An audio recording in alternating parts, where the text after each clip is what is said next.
In April 1670, a ship carrying English colonists sailed up the Ashley River off the coast of Carolina in search of a location for a new settlement. They selected a spot along the river's west bank, came ashore, and christened the new colony Charles Towne in honor of their king, Charles II of England. Among the settlers was Dr. Henry Woodward, who soon became an indispensable member of the young community. Woodward, a skilled physician, had also lived with the Casabo Indians on nearby St. Helena Island, where he learned their language and customs. This knowledge made him well suited to serve as interpreter and Indian agent, a role vital to the fledgling colony's survival.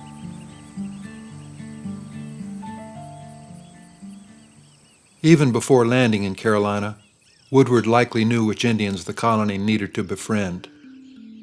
Shortly after arrival, he contacted regional tribes and soon received an important invitation.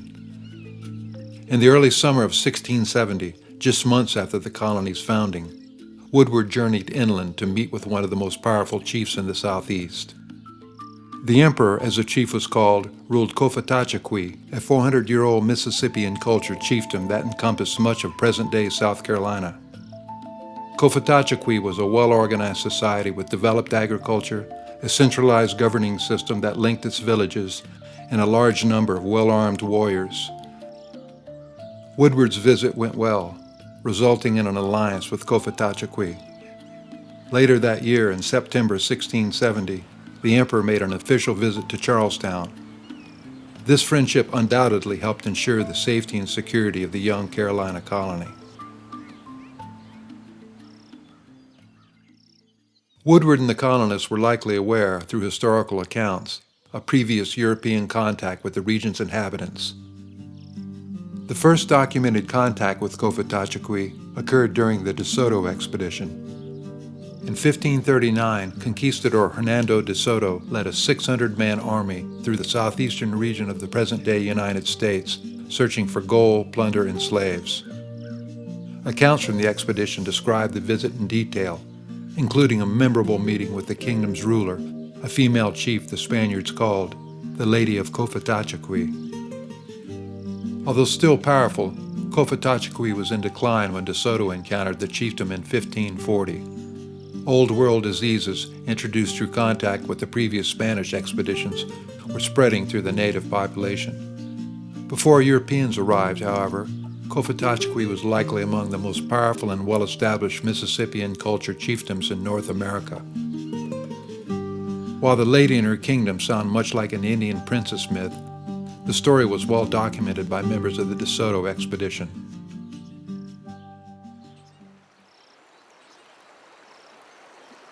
Just outside of present-day Camden, South Carolina, as you cross the Wateree River on Interstate 20, look downstream and imagine the eastern shores that appeared 500 years ago. The virgin hardwood forests that once lined the banks are long gone, and dams have greatly reduced the river's flow. But imagine, in the distance, on a bluff overlooking the broad river, a Mississippian-style city with over 500 Indian dwellings. In the center, a plaza leads to a large mound, upon which sits a temple the size of a football field. Smaller mounds with notable buildings, along with many more dwellings, occupy the surrounding countryside.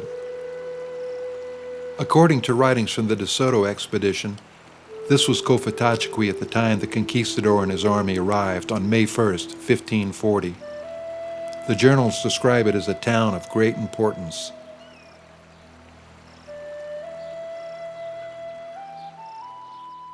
For De Soto, it had been a long journey to reach the fabled kingdom.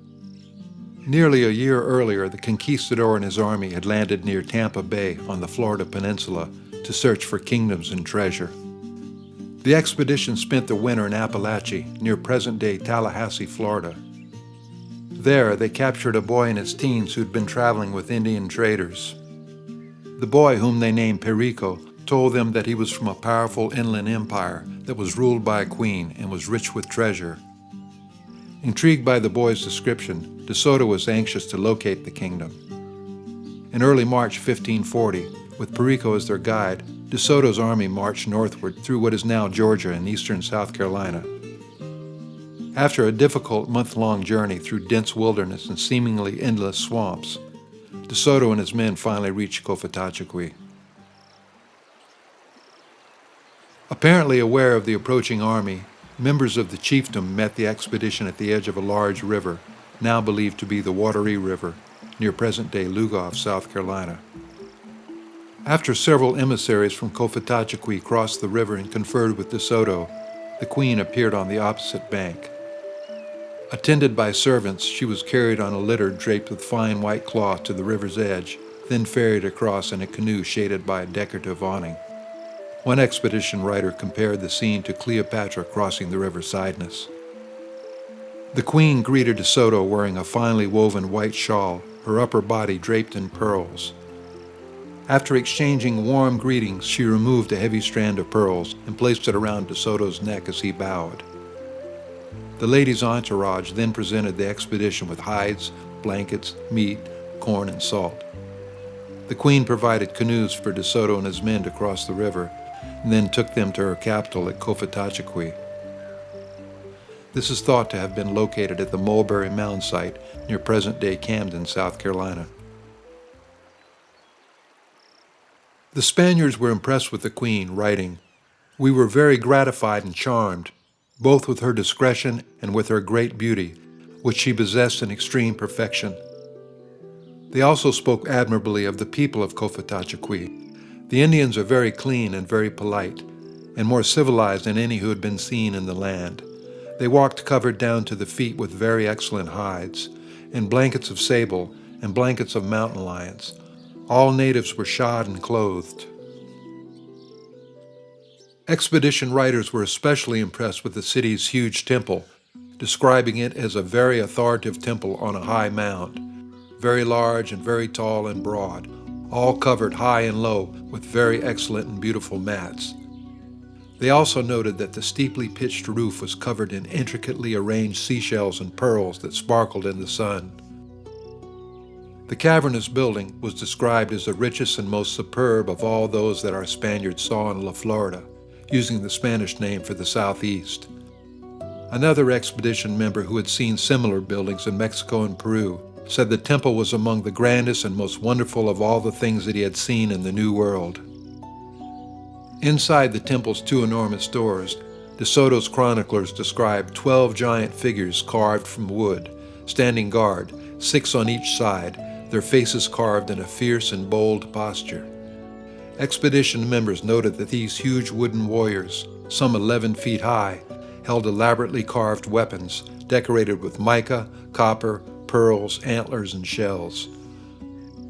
Life-sized carvings of previous rulers stood before raised wooden burial chambers, each painted with a portrait of the deceased. Within these chambers lay the remains of past chiefs and their families, their mummified bodies adorned with numerous strands of delicate pearls, fine cloths, and pelts. Throughout the inner temple, wooden chests were filled with loose pearls, the chroniclers describing chests filled with so many pearls that 300 horses could not have carried all of them. The Queen and her people graciously housed the entire army within the city and shared their food stores with them. De Soto, however, sought more than just grain and venison. His quest was for gold and silver. Finding no precious metals in the city, he ordered his men to loot the temple, removing over 200 pounds of pearls, even stripping them from the remains of deceased ancestors. Hernando de Soto stayed in Cofitachequi for 11 days, resting his soldiers and searching for gold in the surrounding area. He was surprised and quite relieved at the warm reception and hospitality his expedition received, especially considering the powerful chiefdom's warlike reputation. He soon discovered the reason for the subdued and friendly response. It was because Cofitachequi was in a greatly weakened state.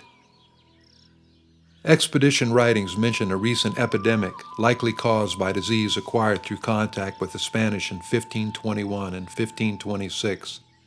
The Queen stated that a great pestilence had visited them the previous year, and many of her people had died. Food stores were low, and in the surrounding areas, the Spanish noted, large uninhabited towns choked with vegetation, and 4 long row houses full of bodies from the plague. Finding no gold or silver in the area, De Soto decided to move his army onward in search of other kingdoms to plunder. However, to ensure a safe passage through hostile lands, the conquistador took the queen hostage, forcing her to accompany them. After a few weeks of travel, she and her servants were fortunately able to escape and likely return to the chiefdom. No further mention of the Lady of Cofitachequi appears in historical records.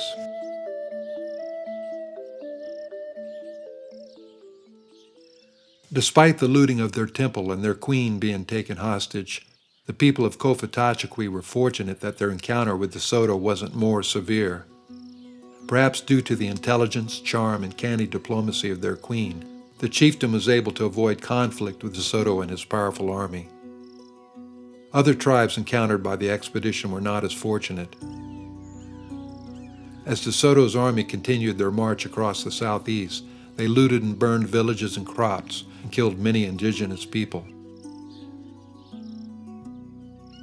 After leaving Cofitachequi, De Soto's expedition spent the next 2 years searching the southeast in vain for a kingdom of gold to rival the Aztec and Inca empires. Finally, stranded in the swamplands along the lower Mississippi River, with his men starving and depleted, De Soto died of a fever on May 21st, 1542.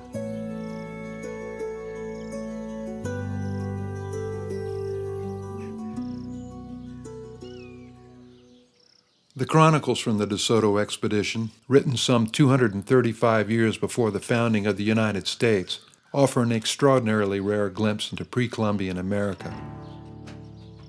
However, according to anthropologist Charles Towne, his march across the South caused much more devastation than Sherman's march 325 years later. Although Cofitachequi was only looted, not sacked and burned, the chiefdom, like many other native societies, was still adversely affected.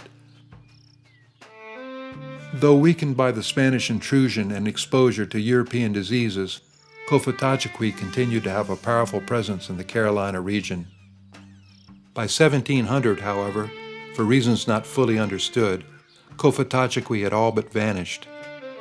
In 1701, English explorer John Lawson journeyed through the Wateree Valley and noted finding only small settlements of Congaree Indians.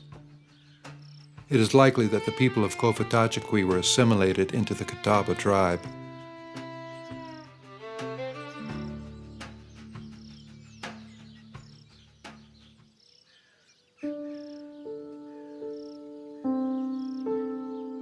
Early colonists in Carolina, observing local tribes gathering acorns and hunting game, likely assumed that these people had always lived a simple hunter-gatherer lifestyle in an untouched wilderness.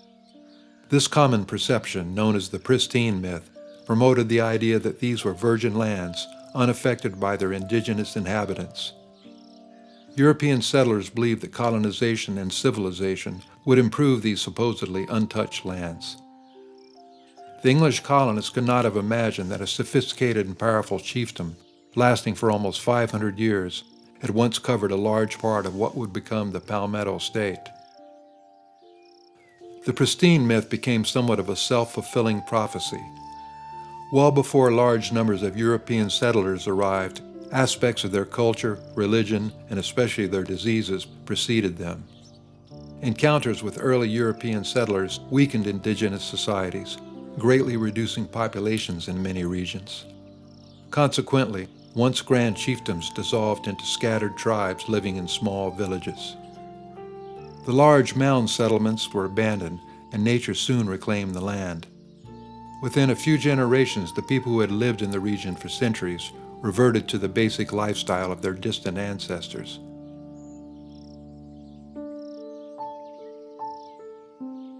We tend to recognize and celebrate our own tribes, but it's worth remembering that our shared human history on this land that we briefly inhabit may be deeper than we realize.